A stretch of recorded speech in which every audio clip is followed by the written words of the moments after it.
My name is Jameson. I'm a community group leader here and also on the sermon prep team at the church. Tonight I want to talk about a story in 2 Kings starting in chapter 13, and we're going to go to verse 10. So let's get started with this. I do want to pray first. So Lord, I just pray that you speak through me tonight, that hearts receive this message, that you speak to people clearly, and that it's not my message that they hear, but it's yours. In Jesus' name, amen. So starting in verse 10, it says, in the 37th year of Joash, king of Judah, Jehoash, son of Jehoahaz, became king of Israel and Samaria, and he reigned 17 years. He did evil in the eyes of the Lord and did not turn away from any of the sins of Jeroboam, son of Nebat, which he had caused Israel to commit. And we'll talk about that in a minute. He continued in them. As for the other events of the reign of Jehoash, all he did and his achievements, including his war against Amaziah, king of Judah, are they not written in the book of Annals of the king of Israel? And that's actually a real book, the Annals of the king of Israel. They're detailed accounts of these kings, and it's historical events. It's actually really cool. Verse 13, Jehoash rested with his ancestors, and Jeroboam succeeded him on the throne. Jehoash was buried in Samaria with the kings of Israel. Now, verse 14, when Elisha had fallen sick with the illness of which he was to die, Jehoash, king of Israel, went down to him and wept before him, crying, my father, the chariots of Israel and its horsemen. And Elisha said to him, take a bow and arrows. So he took a bow and arrows. And then he said to the king of Israel, draw the bow, and he drew it. And Elisha laid his hands on the king's hands, and he said, open the window eastward. And he opened it. Then Elisha said, shoot. And he shot. And he said, the Lord's arrow of victory, the arrow of victory over Syria. For you shall fight the Syrians in Aphek until you have made an end to them. And he said, take the arrows. And he took them. Then he said to the king of Israel, strike the ground with them. And he struck 3 times and stopped. The man of God was angry. Elisha was angry. You should have struck 5 or 6 times. Then you would have struck down Syria until you had made an end of it. But now you will strike down Syria only 3 times. So Elisha the prophet was mad. Why didn't you keep striking? Why did you stop? Where was your passion, your drive? And so I'm going to give you a little bit of history here. And if you are taking notes, I want you to write this at the top. I want you to write, what's my part in this story? And put a question mark. Now, it's important to know just a couple things. Something that's interesting to know is that Jehoash actually means Jehovah has given. So his parents must have had pretty high hopes for him, I guess. And even though it says that he was clearly in sin, if you go back to verse 6, it actually says that there was also an idol standing right in Samaria. God still showed compassion on him. He still gave him a victory because God had made promises to Abraham and Jacob that they would take this land. And it's taken a long time. And I can imagine this king, up until this point, looking at previous battles. If you look at verse 7, it talks about a previous battle where they basically got whooped real bad.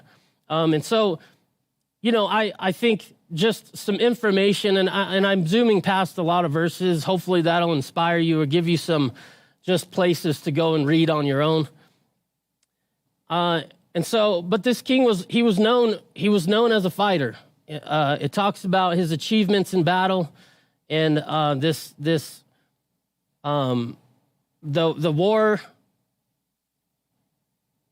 war against Amaziah, king of Judah. It talks about his prowess on the battlefield as a fighter.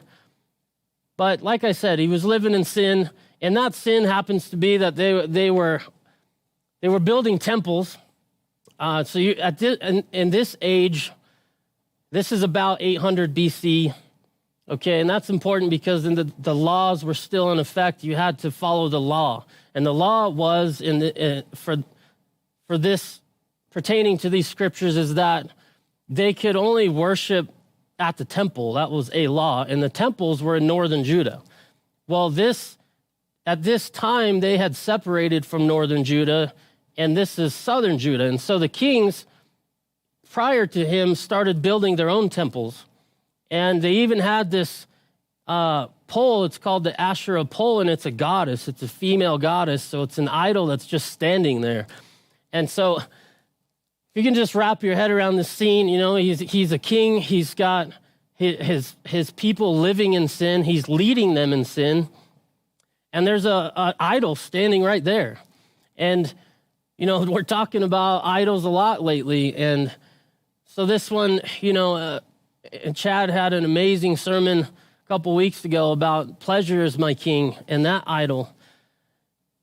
So let's move on here. So what's my part in this story? Are you the king? And I know what you're saying. I'm not the king of anything. Well, let's not overthink this. Let's find a way to put ourselves in the story, not take ourselves out of it. So stay with me here. So the king, are you the king? And everybody has influence. You don't have to be a king or any position. Maybe you're a father or a husband, or you're a manager at work, anything like that. Maybe you're a community group leader like me. My wife and I lead a community group, and this is a real question for me. Am I like the king? Am I living in sin or leading people into sin? That's a hard question. That's a pressing question. Do I still have idols hanging around? The Asherah pole was this goddess that they were worshiping, and after Chad's, so that's kind of an old, reference to an old idol, an actual thing that stood, and they worshiped this thing as if she was. They kind of thought that she was some woman for God or God's girlfriend or wife even. It was crazy. But anyway, so do you still have idols hanging around? After Chad's sermon, I analyzed my time, for me, it was Instagram. I deleted Instagram. And I decided Facebook I use for a lot of business. I use for good things. I share a lot of scriptures. I try to post positivity, not politics. I share sermons, not my opinion. And I use it for ads, for business and things like that. But Instagram, I felt was just a waste of time. And I was convicted in Chad's sermon to not just analyze what's taking God's time, but what's wasted time. I feel like that's wrong as well. So for me, it was Instagram. Am I even known for being a godly man? And in this case, the king was known for his prowess as a fighter. He wasn't necessarily known for his faith, even though his name says Jehovah has given. A while back, or actually this weekend, Ernie asked the question, what does the world see when they look at you? So the people that are looking at you, what do they see? Do they see themselves? Do they see the world? Just questions that are important to ask yourself. Maybe you are known for being a fighter. So I got to ask you this, is God trying to give you a victory? Like this king, he told him, pick up your bow and arrow. Is he asking you to pick up your bow and arrow? Is he calling you to action? Is he telling you to strike? Maybe like this king, he's trying to put an end to some things in your life, some enemies, some obstacles, but your lack of passion isn't going to allow that to happen. He's asking you to get up, to fight, to strike. And are you? Or are you lacking that drive? Let's go another angle. Are you the people? Are you allowing yourself to be led in sin? Are you allowing idols to still stand? The bigger question, if you're the people, we talk about all the time, the people are the church. This isn't the church, this big dark room. We're the church. And if you're the people, you're the church. Is God telling you to strike? Is he telling you to act, to pick up your weapons And what's your response to that? Are you giving them excuses? Why, you can't do it. I'd rather just come to church on Sundays and hear the message and be on my way. Ernie had a great, inspiring question this weekend. Are you willing to be a part of this movement, of this change? That's a hard question, and I got to ask you because, as a church, we need help. We need a lot of help. Tor said we could put 100 volunteers to work right now. Of a church of, 700 people or so, how do we not have enough help? Why are people having to serve both services and take away from their own walk? It's a hard question.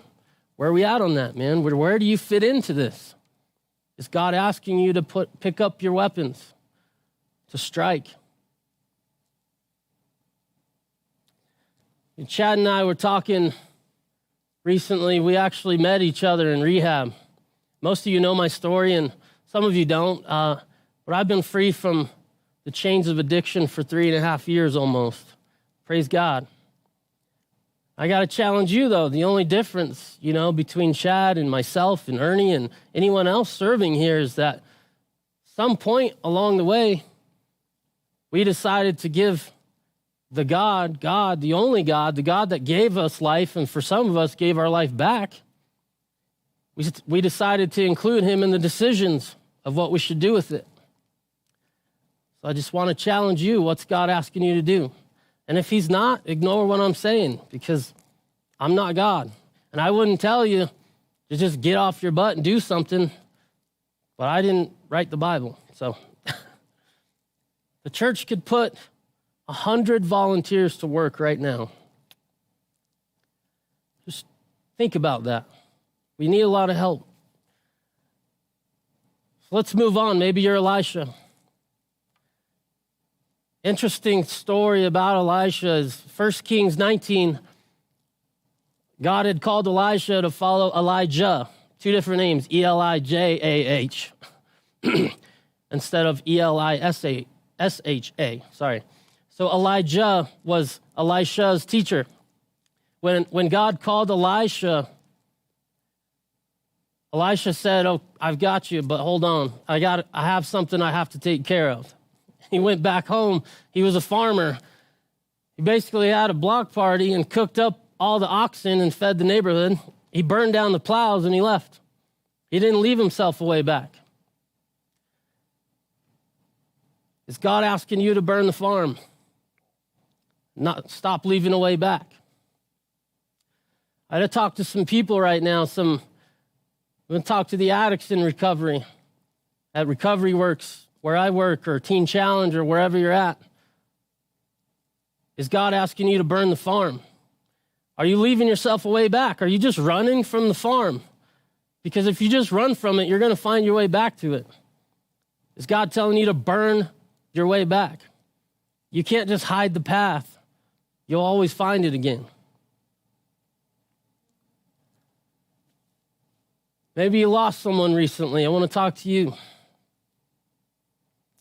We've had 6 memorials in about 6 months in my circle. It was, one was liver failure. 2 were suicides. A few were COVID.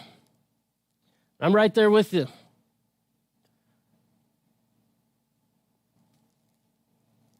Maybe it's was the most recent one was Danny, but before that was Kim. I saw a lot of close people there.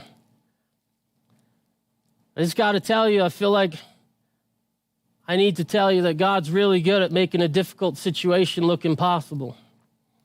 But it's not impossible. If you're in that place, if you're in that dark place, find somebody to talk to. Suicide rates are extremely high. Kim's was an unfortunate suicide. And in that scenario, I guess she thought it was impossible. But I want to tell you it's not impossible. There's nothing impossible.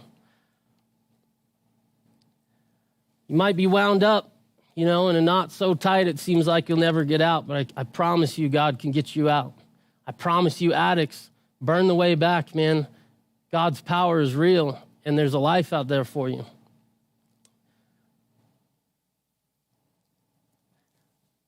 You know, I also want to talk to my boys at Lion of Judah and my sisters there and Teen Challenge down there, where Danny Morales had a huge impact on a lot of people. And you guys had come up right before this unfortunate passing, and you reminded me of who I was. You told me to remember who you are. Go back to when you were a fighter. And I want to remind you of God's power, even though we prayed, you know, and we wanted God to raise Danny up. And he didn't. And the devil wants to creep in, you know, and cause doubt. He wants to tell you or you know, a half-truth, which is, well, God didn't answer your prayer. And the truth is, that doesn't mean God's power isn't there, and you know that. I want to inspire you guys because you inspired me to keep fighting, even though Danny's gone. Teen Challenge, don't burn the bridge.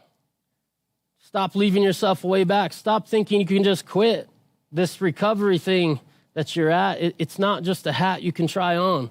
You got to burn the old life. Stop leaving yourself way back. Be like Elisha. Answer the call. But I want to remind you guys that the power was still there.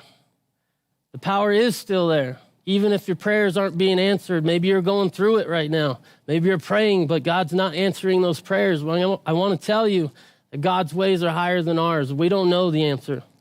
Why is there suicide? I can't answer that. I do know that the world's broken. It's a dark place. Evil exists. The devil's real. I want to tell you that there's help as well. Reach out for it. But the power is certainly still there. And let's read on. Even if your prayers aren't being answered, I want you to look at this. Read on to verse 20. It says Elisha died at this point and was buried. The NIV version says in a tomb. It says, now Moabite raiders used to enter the country every spring. Once, while some Israelites were burying a man, suddenly they saw a band of raiders. So they threw the man's body into Elisha's tomb. When the body touched Elisha's bones, the man came to life and stood on his feet. The power was still there. Well, why didn't God just keep him alive? If you go back to Elijah, the previous prophet, Elisha's teacher, he didn't even die. God took him up to heaven in a chariot of fire with flaming horses, just scooped him up and took him to heaven. You think that's crazy? Go on to the New Testament in the Gospels, Matthew, Mark, and Luke, to the transfiguration of Jesus, and you'll see that Elijah actually came back to that mountain and was talking to Jesus during this. Elijah and Moses. That's power. It's real and it exists. Don't ever think it doesn't. Why did God allow Elisha to be sick? He had leprosy.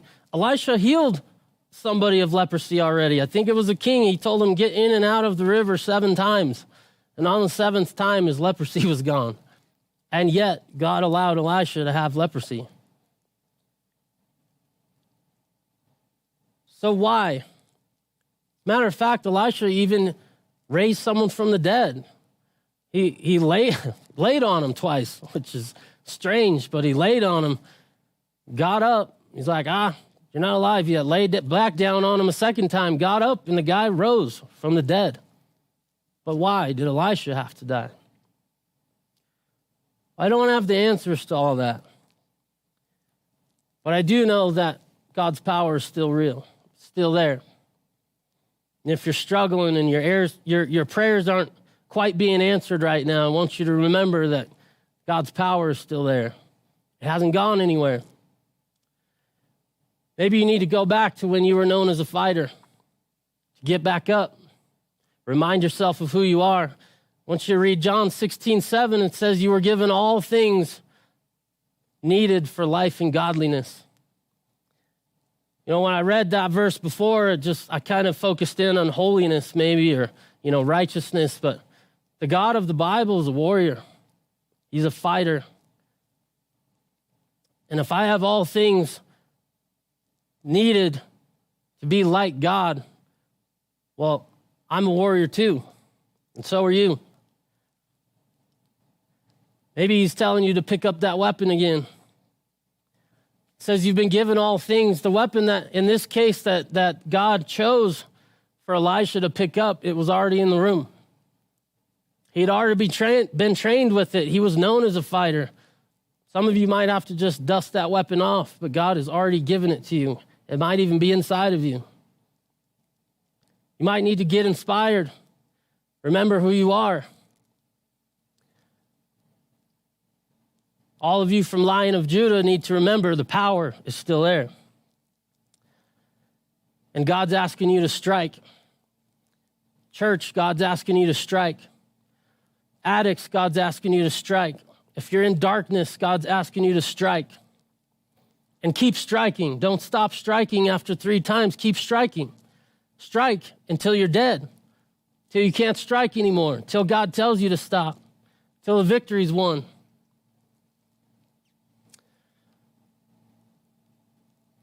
If you're bent but not broken, keep striking. If God's calling you to strike, if God's calling you, get a hold of somebody. Here, if you're the church and you're hearing this message and you're ready to do something, call down here. If you need prayer, call down here. Don't give up. I want you to go back to where you wrote that question mark earlier. What's my part in this story? I want you to cross out the question mark and write an exclamation mark. What's your part in the story? What's God asking you to do?